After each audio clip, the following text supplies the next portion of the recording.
대제사장의 위임의 그 과정들 8장에서부터 10장까지 나오는 그 모든 그 사건들에서 이 불이라고 하는 단어는 정확하게 7번이 쓰입니다. 그러면서 이 하나님의 임재와 또 하나님께 드려지는 제단, 또 하나님의 그 거룩함을 드러내는 도구로 사용되는데요. 오늘 이 아론의 위임의 예식이 다 마쳐진 이후에 또한 아론과 그의 아들들이 이제 하나님의 통로가 되어서 제사장의 그 거룩한 그 직임을 이제 수행한 바로 그 직후에 일어난 일들은, 먼저는 9장 24절에 불이 여호와 앞에서 나와서 제단 위에 번제물과 기름을 살랐다. 하나님의 불이 이 제단 가운데 내려왔다는 것을 말씀하고 있습니다.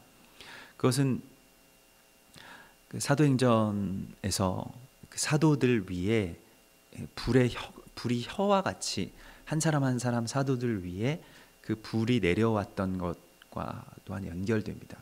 그래서 각 사람이 제단이 되고 또한 위임이 되고 그렇게 제사장으로서 세워지게 되는 것, 그리고 하나님의 성소로 세워지게 되는 것에 대한 위임이 또한 그 사도행전 2장에서 드러난 성령 강림에 있었던 사건입니다. 그래서 성령께서 임하시는 것, 성령의 기름 부으심과 또한 그 불, 그 기름 부음으로 말미암아서 또한 그 불이 나오게 되는 것, 그것이 아주 중요한 그러한 성령의 역사하심으로 우리 가운데 그렇게 등장하게 되는데요.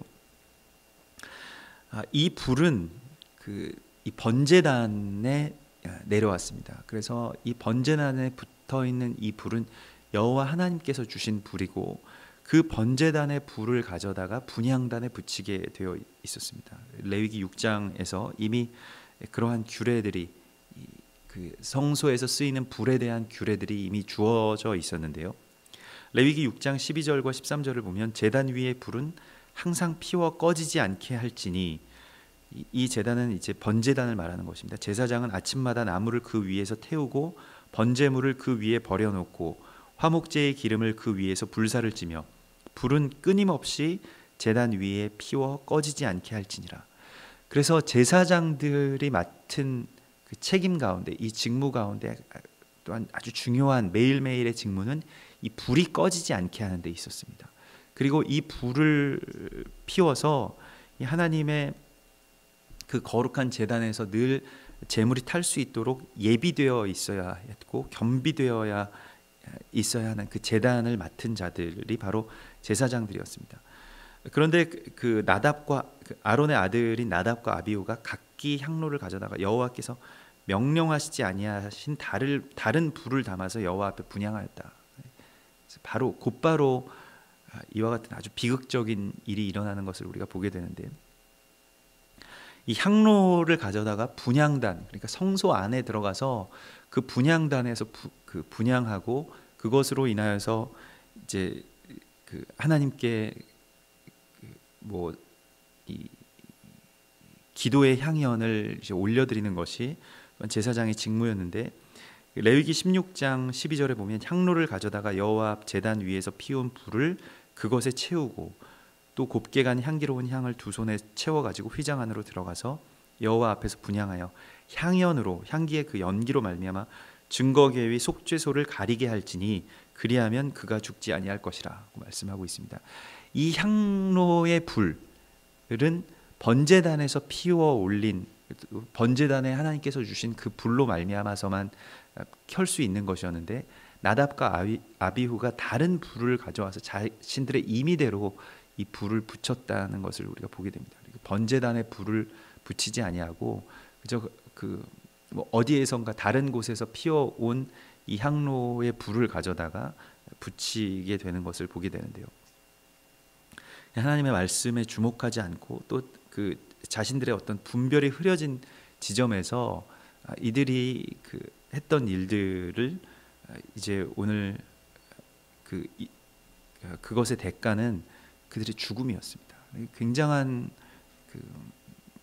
어떻게 보면 이것이 그렇게 죽을 만한 일인가, 또 이들의 행위가 다른 불을 가져와서 좀 붙였다고 해서 그것이 꼭 어떤 도덕적으로 보면 나쁜 일도 아닌데 죽을 만한 일인가 하는 그런 의문과 또한 질문 가운데 우리가 들어가게 됩니다. 이 말씀을 바라보면서 우리가 보게 되는 것은 성경에 나와 있는 계속되는 그 거룩함과 속됨의 어떤 그 싸움과 패턴입니다. 거룩함이 선포되고 아주 지극한 하나님의 임재가 드러나게 되는 순간에 항상 사람은 그것을 또한 망치는 어떤 속됨의 통로가 되어 왔습니다. 그 가장 거룩하고 아름다운 그 아담과 하와가 살았던 그 에덴에서 또한 그 여자는 아담에게 이 나무 열매를 권하고 따먹으라고 그렇게 미혹하는 그런 통로가 되어 왔던 것처럼 뭐 여자는 그 여자를 뜻한다기보다는 교회와 또한 사람, 우리 인간을 그렇게 상징하는 것이죠. 그래서 그와 같이 그 범죄의 어떤 통로, 또 거룩함을 속됨으로 망가뜨리게 하는 그러한 그 통로가 되는 것을 계속해서 보게 되는데, 노아의 방주 사건에서도 노아와 그의 가족들이 다 구원을 받고 또한 그들이 내려와서 처음으로 하나님께 단을 쌓은 그 직후에 또한 노아가 술에 취하여서 또한 노아의 아들인 함이 그의 그 아버지의 하체를 범하였다라고 성경이 그렇게 기록하고 있고, 또 뭐 출애굽 사건 가운데서도 마찬가지였죠. 십계명의 그 두 돌판이 주어지는 시내산에서 그 토라의 말씀을 받는 아주 가장 거룩한 순간에 이스라엘 백성들 그 거의 동시에 금송아지의 신상을 예배하고, 오늘도 마찬가지로 그 자신들이 제사장으로 구별되고 그래서 아주 엄청난 그러한 그 위임의 예식들, 위임의 제사들이 다 드려지고 하나님의 거룩한 통로가 된 바로 그 직후에 이러한 일들이 일어나는 것을 우리가 보게 됩니다. 그래서 거룩함이라고 하는 것은 어떤 사람의 사정이나 또한 사람의 상태나 또 그 어떤 사람에게 초점이 맞춰져 있는 것이 아니라, 그 거룩함은 지극히 하나님에게 초점이 맞춰져 있는 일들이죠. 그러니까 거룩하다라고 하는 것은 하나님의 것인데 그 하나님의 영역 가운데로 우리가 들어가는 것을 말합니다. 그런데 거기에는 이 속됨이라고 하는 것이 절대로 있을 수가 없는 일이기 때문에 신약 성경에서도 마찬가지로 사도들과 온 교회가 그와 같이 엄청난 임재와 성령의 통로가 되고, 사람들이 다 성령에 감동하여서 자신의 땅을 팔아서 가져오고 그 가난한 자들이 없어지고, 이러한 은혜가 너무 충만하던 자리에서 아나니아와 삽비라의 사건이 일어나죠. 그래서 사도행전 5장에서 보면 그들이 자신들의 판 그것을 다른 그 거룩함을 흉내내었다가, 그것은 하나님께서 성령의 감동으로 말미암아서 정말로 성도들이 자발적으로 자신들의 그 토지를 팔아서 희년이 이렇게 선포되는 것인데, 개인적인 희년이 선포되는 것인데, 그러한 때에 그것을 속되게 하고 그저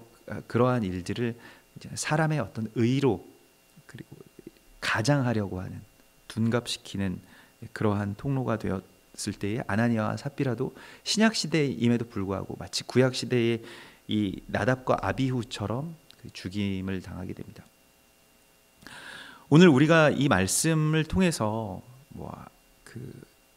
우리의 어떤 관점에서 보면, 우리가 이제 그 인본주의 안에서 계속해서 살아오고 있기 때문에 사람의 어떤 생명이라는 것을 이렇게 어떤 이유 없이 하나님께서 죽이실 수 있는가 하는 그런 의문 가운데 들어가게 되는데, 그 어떤 사람의 생명, 또 사람이 살고 죽는 것에 대해서 우리는 사람은 반드시 살아야만 하고, 또 사람의 생명은 가장 고귀한 것이다라고 생각하는 그 의식을 우리가 기본적으로 가지고 있습니다. 물론 그것도 맞는 말씀입니다만, 사람의 생명이 존귀한 것은 맞는 말씀입니다만은, 사람 자체가 귀하여서 또한 사람이 스스로가 존귀한 존재이기 때문에 귀한 것이 아니라 하나님의 거룩함으로 말미암아서 그 거룩함의 형상을 받은 존재이기 때문에 우리가 거룩한 것이고, 또한 우리가 살아가는 것이고, 또 우리의 생명의 가치가 있는 것입니다. 그러나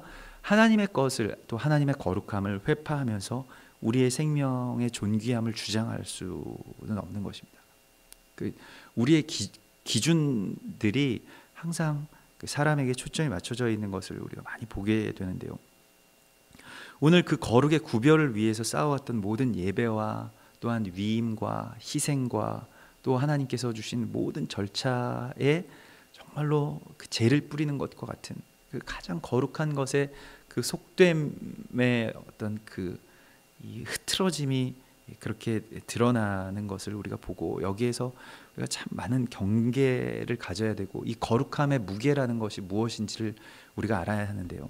우리가 왕과 같은 제사장으로 부르심을 받고 또 그렇게 세움을 받았다는 것은 우리에게 참 너무나도 감사한 일이고 복된 일이지만, 그 무게를 우리가 또한 알아야 됩니다. 그리고 하나님의 그 거룩함을 드러내는 존재로서 살아가는 것이 또 얼마나 기쁜 일이고 또한 두렵고 떨리는 일인지를 알아야 하는 것이죠. 자신의 임의대로 또 자신의 뜻대로 거기에 어떤 분별이 없이 그렇게 하나님의 거룩을 나의 스스로가 가장해서 표현할 수 없다는 것을 우리가 깊이 알아야 됩니다. 그러니까 하나님의 거룩은 사람의 어떤 뜻으로 드러나게 되는 것이 아니라는 것을 우리가 깊이 알아야 되죠.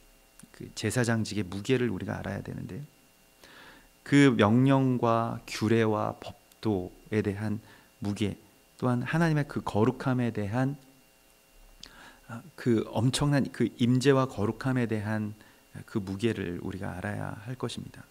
그래서 오늘 이 나답과 아비후가 그 자신들의 거짓된 향로를 가져다가 하나님께 분향하려고 하였을 때, 그것이 이제 그들의 생명을 하나님께서 앗아가셨고, 또 그들의 시체를 삼촌 우시엘의 아들 미사엘과 엘사반, 그러니까 사촌들이 그 시체를 가지고 진영 밖으로 나아가서 그렇게 그 진영 밖에서 장사하게 하는데요.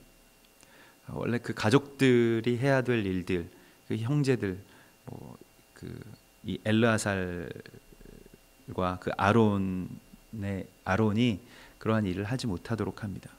그들은 계속해서 이곳에서 하나님의 그 제사장의 직무를 그저 감당하도록 합니다. 그래서 너희는 6절에 보면 머리를 풀거나 옷을 찢지 말라. 그리하여 너희가 죽음을 면하고 여호와의 진노가 온 회중에게 미침을 면하게 하라고 말씀하고 있습니다. 그래서 이것이 지금 이 가족들, 자신의 아들이 죽은 것에 대해서 슬퍼하지 말라고 말씀하십니다. 이것에 대해서 동정하지 말고 이 죽은 것이 마땅하다는 것을 표현하라고 말씀하고 있습니다.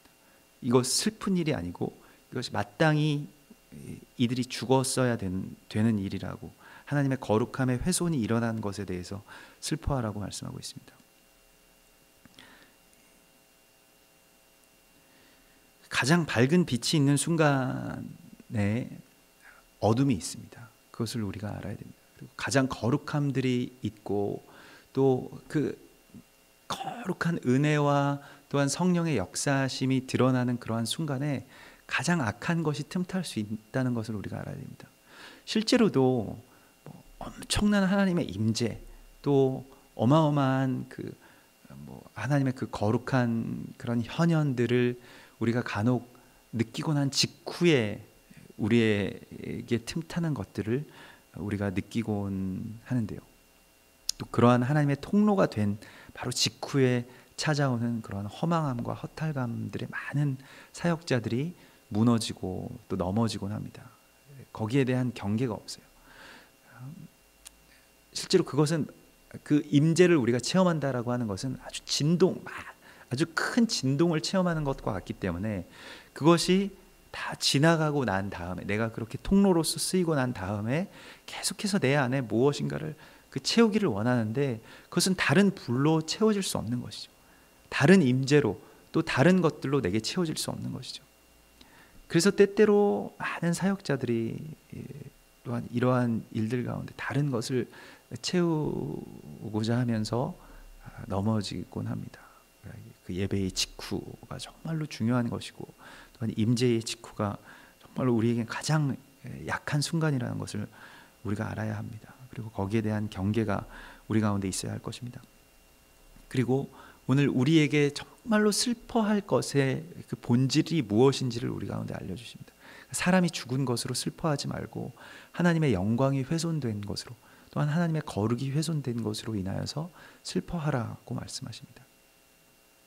어찌 보면 우리가 생각할 때 우리가 이 사람의 땅에서 또한 이 육체를 입고 살아가는 그런 삶 가운데서 가장 슬픈 일이라고 한다면 사람의 목숨이 사라지는 일, 또 목숨이 끊어지는 일이라고 할 수 있겠습니다. 그러나 생명의 주관자가 되시는 하나님의 보시기에 우리가 이 땅 가운데서 계속 살아가는 것이, 우리가 지금 이 세상에서 살아가는 것이 가장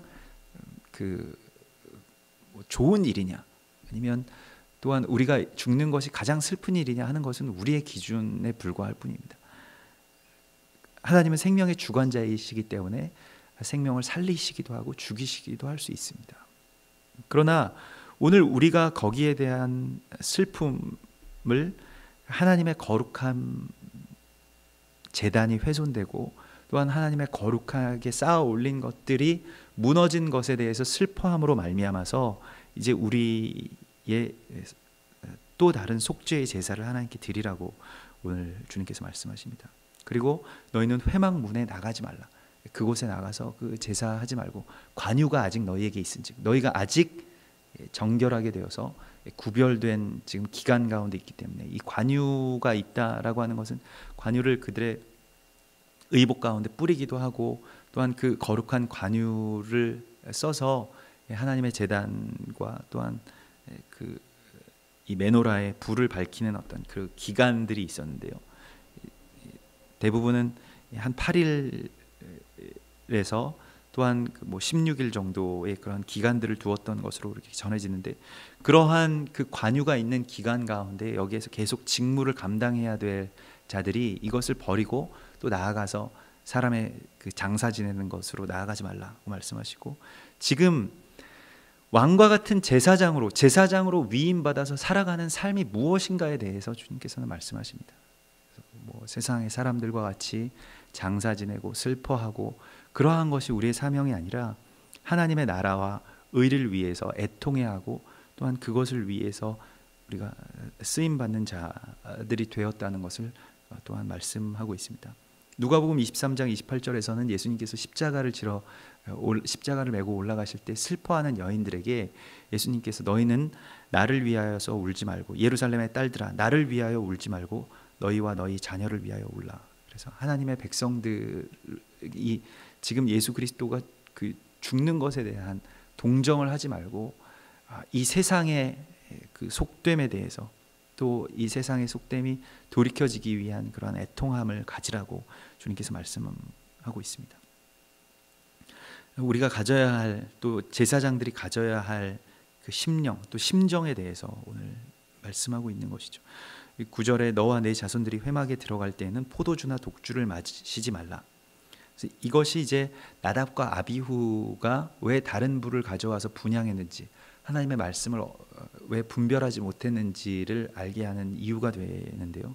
그들은 포도주와 독주에 취해 있었던 것입니다. 제사장의 위임의 예식이 끝난 이후에 찾아온 어떠한 공허함, 또 허탈감, 또 자신들의 어떤 자신들이 통로로 된 직후에 어떤 그 남아있는 그런 추동, 이러한 것들이 그들을 그렇게 만들었던 것인데요. 포도주나 독주를 마시지 말라. 그리하여 너희 죽음을 면하라. 이는 너희 대대로 지킬 영영한 규례라 말씀하고 있습니다. 우리에게 이러한 미혹들이 있고 유혹들이 있죠. 사도 바울은 에베소서 5장 18절에서 술 취하지 말라. 이는 방탕한 것이니 오직 성령의 충만함을 받으라고 말씀하고 있습니다. 이 우리의 삶에 성령의 충만함으로 늘 그렇게 채워 있지 않으면 반드시 하나님께서 우리를 원하는 것만큼 사단도 우리의 육체를 원합니다. 우리의 육체가 하나님의 제단이 되고 그리스도 예수의 드러남이 되기 때문에 사단이 여자의 후손으로 인하여서 자신의 그 왕국과 또한 자신의 그 역사가 훼손당하는 것을 알고 있기 때문에 항상 우리를 그렇게 원하죠. 우리를 탐욕하는 것은 어쩌면 그 사단이 더할 것입니다. 그러하기 때문에 항상 거룩함의 통로로 쓰이는 자들, 또 아주 순결하게 구별된 자들을 사단이 더 정말로 개걸스럽게 말 그대로 우는 사자와 같이 원한다는 것을 우리가 알아야 합니다. 그래서 어떻게 이러한 거룩한 지점 가운데서 그런 일이 있을 수 있는가 하는 일들이 종종 교회와 제단 가운데서 일어나곤 합니다. 또 목회자들이나 사역자들 가운데서 이러한 일들이 일어나곤 합니다. 그래서 가장 거룩한 지점 가운데 있는 가장 속된 것에 대한 통로를 우리가 깨어서 경계하지 않으면 곧바로 이러한 일이 닥친다는 것을 알아야 합니다. 그리고 특별히 우리가 하나님의 성전의 파수꾼들로, 성전을 지키는 자들로, 이 제사장들이라는 것은 우리가 미시 메레팀이라고 성전을 정말로 간수하고 지키는 자들로, 성전의 파수꾼들로 그렇게 서는 것인데, 그러한 성전의 문지기의 직임을 우리가 잘 감당해서 이 항상 여러분들 깨어 있어야 할 지점이 어디냐면 가장 거룩한 일들이 이루어지고 난 직후, 또 뭐 절기가 끝난 직후, 또 하나님의 역사가 일어난 바로 그 직후, 그리고 성령의 가장 큰 감동들이 일어나는 그런 순간순간들에서 우리가 깨어 있어야 할 것입니다. 너무나도 많은 사역자들과 하나님의 사람들이 바로 이 순간 넘어집니다. 큰 임재, 또 큰 역사가 일어나는 순간들에 넘어지게 됩니다.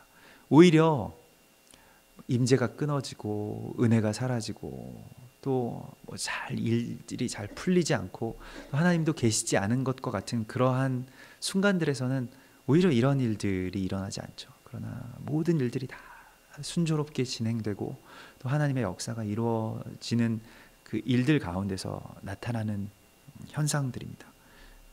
고린도전서 10장 12절에서 그런즉 선질로 생각하는 자는 넘어질까 조심하라 말씀하시면서 이 포도주나 독주, 그러니까 세상의 그러한 다른 것들, 다른 기쁨들을 그 임재를 대체하는 것들로 채우지 말라고 주님께서 말씀하십니다. 그리하여서 너희가 거룩하고 속된 것을 분별하여 부정하고 정한 것을 분별하고 또 나 여호와가 모세를 통하여 모든 규례를 이스라엘 자손에게 가르치리라고 말씀하십니다. 주님의 통로가 된 자들이 늘 깨어 있어야 하고 또 늘 이와 같은 경계 가운데, 우리가 서 있는 곳은 이 부정함과 거룩함의 경계에 서 있는 것입니다. 정말로 벼랑 끝에 서 있다는 것을 우리가 늘 알고 거기서 정신을 바짝 차리고 있어야 되는 것이죠. 늘 깨어서 우리의 감각을 정말로 극도로 예민하게 하고 있지 않으면 넘어지는 것은 정말로 순식간입니다. 그것도 큰 일에서 넘어지는 것이 아니에요. 작은 일에서 넘어지게 됩니다. 이 작은 불씨 하나, 아론과 나답과 아비후가 그러했던 것처럼 아주 작은 불씨 하나에서부터 큰 심판과 재앙의 불을 일으킬 수 있다는 것을 알아야 됩니다. 불이라는 것은 그러한 큰 상징들을 가지고 있죠. 그래서 내 안에 있는, 또 우리 안에 있는 작은 불씨들, 또 우리 주변에 있는 그러한 것들을 경계하고 오늘날에도 우리의 제단을 맡은 자들로서 우리가 정말로 우리의 삶 가운데서 그러한 다른 불을 분양하지 않도록, 또한 주님의 그 거룩함에 대한 더 깊은 깨어 있음으로 함께 나아가야 할 것입니다. 우리 같이 기도하겠습니다.